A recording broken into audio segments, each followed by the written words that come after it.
YouTube. How we doing, family? It's your boy, Yo.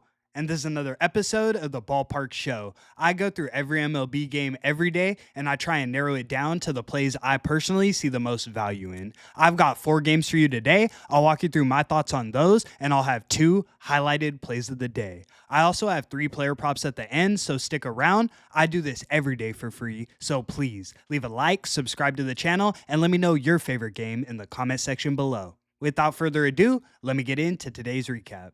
Recapping yesterday, we dropped our highlighted play of the day. We took the Kansas City Royals laying 1.5 runs against the Pittsburgh Pirates. It was looking good most of the way through, but the Pirates put up 3 runs in the 6th to get the cover. Final score was 4-3 KC.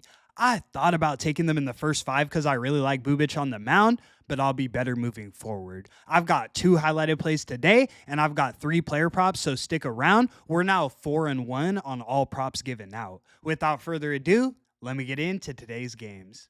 In our morning game, we have the Chicago Cubs in Minnesota taking on the Minnesota Twins. Cubs are minus 126 on the money line, and the total is 9.5 runs. On the mound, we have Colin Rea going for Chicago, and we have Chris Paddock going for Minnesota. Neither of these starting pitchers have been exceptional, and the expected numbers don't get much better. I give the edge to Minnesota. Paddock has done a good job of getting batters to chase, but both pitchers have high walk rates. In this one, I think we see a lot of runs being scored. Chicago has the number 3 offense over the last 30 days. They're averaging 5.08 runs a game over that span. The Twins have been middle of the pack in terms of offense, but they've started to turn it on as of late. They got 4 runs yesterday, 8 the day before that, 5 runs, 6 runs. They've been able to score. I like both bullpens, so I'm isolating this one to the first 5. We're taking the Cubs and Twins over 5.5 runs in the first 5 innings as our first highlighted selection. Let's move. In our next matchup, we have the Seattle Mariners in New York taking on the New York Yankees. Mariners are minus 123 on the money line, and the total is 9 runs. On the mound, we have Brian Wu going for Seattle, and we have Marcus Stroman going for New York. Obviously, this is a pitching mismatch. We have Wu coming in with a 2.77 ERA, while Stroman, granted it's a small sample size, comes in with a 7.45 ERA. Stroman is expected to improve as the season progresses, but improvement from where he's currently at isn't saying much. I already think the Yankees are overrated, so if you're giving me this much of a pitching advantage, I have to roll with Seattle. Over the last 30 days, the Mariners actually rank higher from behind the plate than the Yankees. The Mariners have a solid bullpen, but this is another one I want to isolate to the first 5 innings. We're taking the Mariners laying half a run in the first 5 as our next selection of the evening. Let's move. In our next matchup, we have the Washington Nationals in St. Louis taking on the St. Louis Cardinals. Cardinals are minus 142 on the money line, and the total is 8.5 runs. On the mound, we have Mike Soroka going for Washington, and we have Miles Mikolas going for St. Louis. When I look at both of these starting pitchers, neither of their 2025s have impressed me, but Soroka is expected to improve as the season goes on. He's had success striking batters out, but he's also been hit hard trying to stay in the zone. Mikolas, on the other hand, we're not so high on the back half of his season. The expected numbers suggest he'll continue to regress. If you guys haven't noticed, we've been getting all types of value back in the Nationals this season. In terms of runs scored, they're top 10 in the league in the last 30 days, averaging 4.7 runs a game. Regardless of how this one plays out, I think Washington hits their team total. It's a little juiced at 3.5 runs, but I think we cash it no problem. We're taking the Nationals team total over 3.5 runs as our next selection of the evening.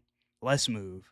In our last and final matchup of the evening, we have the Atlanta Braves taking on the Oakland Athletics. This one will be in Sutter Health Park. The Braves are minus 154 on the money line, and the total is 10 runs. On the mound, we have Spencer Strider going for Atlanta, and we have JP Sears going for Oakland. I like both of these starting pitchers. Strider definitely hasn't got the run support, but he's pitched well in limited action. Sears has looked about as good as you can look for a starting pitcher on the A's, and his expected numbers suggest he'll continue to improve.